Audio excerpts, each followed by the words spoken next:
તબલાથી લઈને મંજીરાવાળા આ ભાઈનું ગામ છે ને બાપુ, કયું ગામ તારું? શેળાવદર. શેળાવદરમાં એક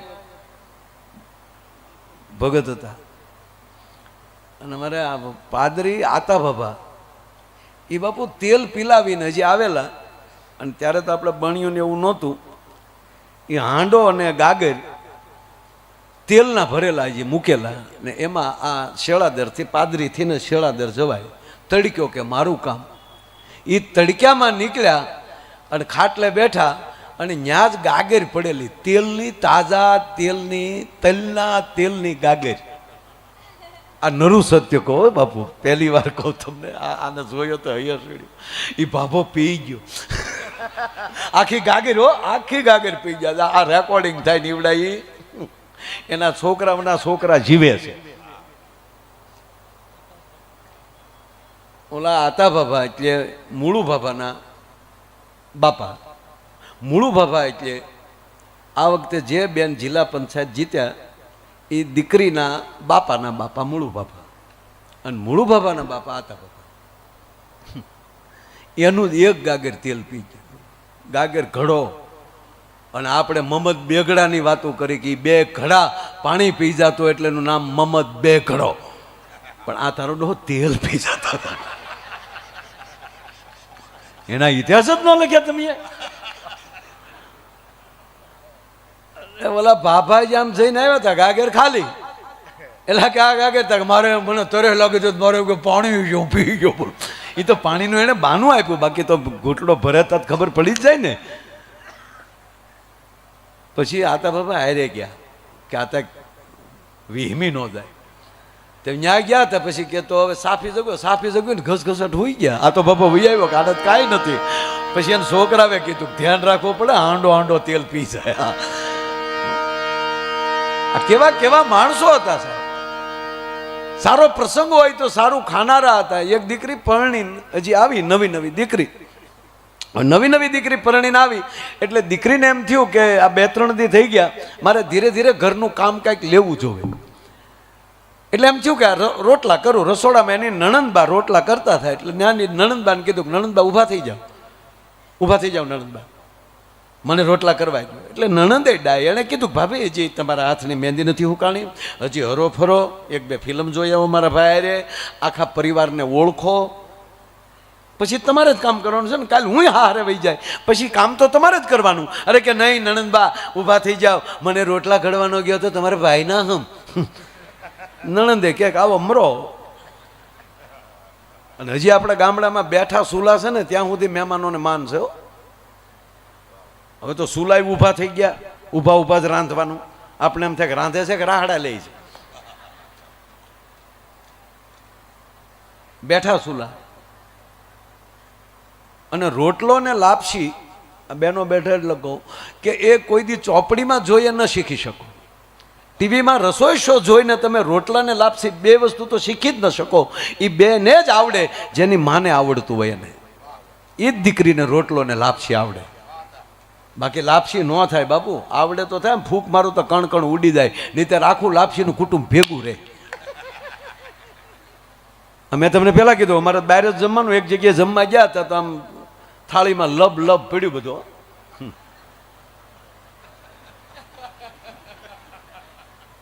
કાકો ભત્રીજો બે એક જગ્યાએ હોટલમાં ખાતા હતા શ્રીખંડ. તો બેયની પાસે શ્રીખંડના વાટકા. કાકો આમ કરીને સમસી ભરીને ભત્રીજાને મોઢામાં ફાટતી નાખે. તો ભત્રીજો વળે આમ સમસી લઈને કાકાના મોઢામાં ફટતી નાખે. બે હામામાં ફટાફટ ફટાફટ. એટલે મેં કીધું હું કરો? મને કે શ્રીખંડ ખાઈ. મેં કીધું આમ. મને કે બે કડિયા છે. હાથરોટી નો વહી જવી જોવે એટલે.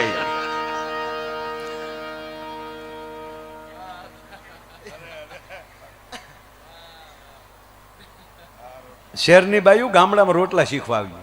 સિટીના બહેનો કે બહેનો અમારે રોટલા શીખવા છે. આપણી માવું કે વહી આવો રહોડામાં. તે માછલીઓ જેવા સેન્ડલ બારા કાઢ્યા ને માવું પધાર્યા. અને આપણી બહેનોએ કાથરોટ પકડાવી. લ્યો આ કાથરોટ નાખો, એમાં પાણી, એમાં નાખો થોડુંક મીઠું. હવે તો મીઠું એવા આવી ગયા છે, નાખ્યા ભેગું ઓગળી જાય ને. એને બદલે આપણી માવું કળશાને આમ તળિયે આમ તળિયાથી મીઠા ભાંગી કકડાટી બોલતી ને એ મજા આવતી. બરોબર મીઠું વાળું પાણી કરીને એમાં નાખ્યો લોટ, પછી કીધું મહળ્યો. પેલા તો આમ કૂતરા ભાત વેખ્યા એમાં આમ કર્યું, ત્યાં કીધું આમ તારું ડોહું ન હોય આમ મહળ્યું ને પછી કીધું ગોળ પીંડો કરો, એટલે ગોળ પીંડો કર્યો. પછી કીધું કે હવે ટ્રેક્ટરના પૈડા જેવું કરો. હવે એ બાઈ ટ્રેક્ટર નહોતા જોયા, પાછા ગામમાં લાગ્યા આ ટ્રેક્ટર આ પૈડ્યા. એ ટ્રેક્ટરના પૈડા જેવું કર્યું. પછી કીધું હળવું આમ છે ને પાણીવાળા હાથ ખર્ચી જાવ, ટીપતું જાવ. તે ટીપતું થયું અને બાપ ખરતું ગયું બધું. 2-3 ટ્રાય કરી પણ જામ્યું નહીં. પછી આપણી માવું એ કાથરોટ લઈ લીધી ને કીધું ધાબડિયા કરો, ધાબડિયા. તાક અમારે ટિફિન શીખવાય તો તાક મરવું પડે ને પછી અમારે કોઠે જન્મ લેવો પડે, એમણામ ન થાય સાહેબ. હો આને નણંદબાએ કીધું તો ભાઈ આવો રહોડામાં. આવ્યા રહોડામાં ભાભી અને મીડિયા રોટલા કરવા. જેવો રોટલો થાય તૈયાર અને ભાભી રોટલો તૈયાર કરે, નણંદ રોટલો બહાર લઈ જાય.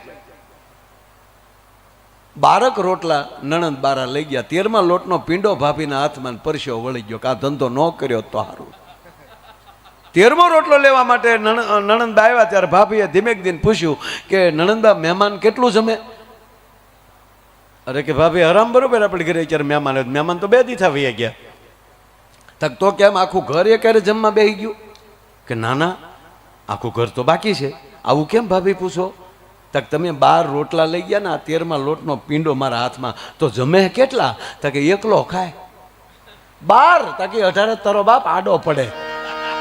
એટલે હું કહેતી હતી કે પેલા ઘરના સભ્યોને ઓળખ, દોઢ ડાય થામા. પણ તને હરખનો પાર નહોતો ને. તાકી 18 ખાય, તાકે હા હજી 5 ખાય. તાકે નણંદબા ઈ તો કયો કે 18 ઉલાળનારો છે કોણ? તાકે બીજો કોઈ ને. તને પરણીને આવ્યું ને મારો ભાઈ લાધો. તે 13મા લોટનો પીંડો કાથરોટમાં નાખીને કે તારો ભાઈ લાધો. આજથી મારો ભાઈ લાધો. દિલ્હીમાંથી આવી હતી ને દિવાલ ઠેકીને ગઈ અને પાછી નણંદને કહેતી કે તારા ભાઈને કહેજે ખોરાક ઘટાડે નગર તારીમાં બીજી આમ જ જાય. મારો કહેવાનો અર્થ કે જે ખાવાનું છે, જે ધર્મને પીવાનો છે, જે આવો મોકો હાથમાં આવી જાય એ મોકાને કોઈ દી જાતો કરતા નહીં. મને યાદ છે કે 28 વર્ષ પહેલાનો કાર્યક્રમમાં અહીંયા આવેલો. ગણપતિ કોણે કર્યા થાય એ મને ખબર છે. પહેલી વાર મારી જિંદગીમાં ઊભા ગણપતિ જોયા મેં. ઊભા જય ગણેશ જય ગણેશ જય ગણેશ દે. સોય બાવલીઓ હતો બાપુ, તુલસીદાસ બાપુ કાતરોડી. કાતરોડી તુલસીદાસ બાપુ પન્યું બાંધેલું, પેટી બાંધેલી. બાળ કલાકાર ધીરુ યાદવ અહીં પ્રોગ્રામ કરેલો. એક તુલસીદાસ બાપુ એવું કરતા, ઊભું માઇક મૂકવાનું અને બાપુ એમાં ગાતા જો જાજુ માણા હોય તો એટલામાં, બાકી જો થોડું માણા કોઈના ઘરે ભજન હોય તો એ ગાતા હોપટ ડેલીની બહાર નીકળી જાય અને પછી સમ આવે ત્યાં પાછા આવી જાય. એકવાર બાપુને એવું થયું, ડેલીની બહાર નીકળી ગયા, અહીંયા વગાડીને બધા થાકી ગયા. બાપુનું આવ્યા ગયા ત્યારે ખબર પડી ફરતા કુતરા થઈ ગયા હતા. હટ હટ હટ એ ભાઈ આમ તો જો એ વાહ ઘેલા, એને ઘેલા બનાવેલા બાપુ 108. પેલો ઘેલો મૂકે ખડકી પાડે ડેલો, બીજો ઘેલો ઘરેની કોઈ દી ઘીરે વરોણ ખાવામાં પેલો. આવા એને ઘેલા. એટલા મહાપુરુષો આરે બેહવાનો અવસર મળ્યો છે તો ત્યારે મને ખાસ યાદ છે કે તુલસીદાસ બાપુએ ગણપતિ યાદ વંદના કરી હતી. એ ભાઈ માયો ભાઈ આવ્યો. આજે એની બોલવાની લઢણ. એકવાર બાપુ પાસે આવ્યા ને કે ઠીક લ્યો બાપા, બાપુ ઊભું થવું, ઠીક લ્યો બાપા. બાપુ ક્યાં જવું? પણ અમારે ક્યાં જવું? અમારે ક્યાં જવું બાપુ? અરે કે બાપુ વર વગેરે જાન ક્યાં જાય? તો વર વગેરે વર હું એની બાપુ એક વેણ આ તો એટલે યાદી કરેવી જે મળ્યા છે પછી હવે આ છે એ આવે આપણા આનંદમાં કે એ જે આપણે જોયું છે, સાંભળ્યું છે એનો આનંદ આવે. અને ત્રીજી વાત કહું કે બાપુ આ યુવા પેઢી જે અત્યારે જે ભજન બાજુ વળ્યા છે, બાપુ જે ગામમાં જાય ત્યાં એટલું માણા હોય છે બધે. આ આપણા ભારતના સુકન છે, ગુજરાતના સુકન છે, ધર્મના સુકન છે બાપુ. હે, કારણ કે જ્યાં સુધી આવી આપણી માનસિકતા આ બાજુ વળશે, વિશ્વના બાપની તાકાત નથી ભારતના સનાતન ધર્મને કોઈ તોડી શકે ભલા માણા. અને હું ઘણીવાર એમ કહું છું કે અત્યારે તો એટલો બધો સરસ જમાનો છે, કેળા ગુગલી બેન દેખાડે છે. આપણે જોયું ન હોય તો ખાંભલિયા નાખી ગયો એટલે ગુગલી કહેતા હોય, ડાબા લો, જમણા લો, સીધા લો, 200 મીટર પછી વળો. જોવો તો ખરા.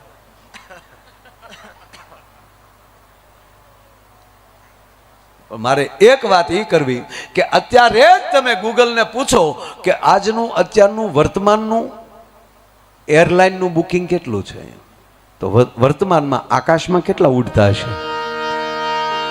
એની વાત તમે ટ્રેનનું પૂછો તો અત્યારે ટ્રેનમાં કેટલા, અત્યારે એમ કહેવાય કે 2:30 વાગ્યા 3 વાગવા આવ્યા, તો એ કેટલા જણા ટ્રેનમાં હેન્ડલ પકડીને ભખડક જતા હશે. એસટી બસમાં કેટલા હશે, પોતાના ખટારા લઈને રોડે કેટલા હશે, પોતાની ફોરવ્હીલ લઈને રોડે કેટલા હશે, પોતાની બાઇક લઈને રોડે કેટલા હશે, કેટલા ગોસળીઓ પીને હુતા છે. જોકે આપણે આ બાજુ કોઈ પીતું જ નથી, બહુ સારું છે, કારણ કે દીવ આઘું નહીં ને.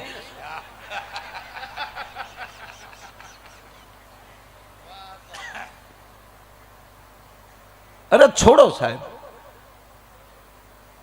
પોતાના સ્નેહીઓના બાવડા પકડીને હોસ્પિટલોમાં કેટલા બેઠા હશે. એને બદલે આપણે બધા સદભાગી છીએ કે પ્રતિષ્ઠા ઉત્સવમાં પરમાત્માની હાજરીમાં બેઠા છે, સંતોની હાજરીમાં બેઠા છે. આભાર માનજો કોકને હારે બેહવાનો અવસર મળી જાય, આભાર માનજો પરમાત્માનો કે સારી જગ્યાએ જવાનો અવસર મળી જાય. સાહેબ, ભગવાનનો આભાર છે, પરમાત્માનો આભાર છે. અને ત્રીજી ને છેલ્લી વાત યુવાનો માટે ખાસ કહું કે મારા વાલા જીવજો એવું અર્જુન જેવું જીવજો. મારા હસાવાત છે બધાને જ્યાં સુધી બે ત્યાં સુધી, પણ અહીંયા આજ બેઠા છે ને પ્રોગ્રામ રોજ કરતા બધા સ્નેહીઓ જ હોય, પણ આજે જે બેઠા છો એ વધારે સ્નેહીઓ છો કે રોજ હારે દિવસે બેહવા વાળા. ભરતભાઈ, અર્જુન જેવું જીવજો.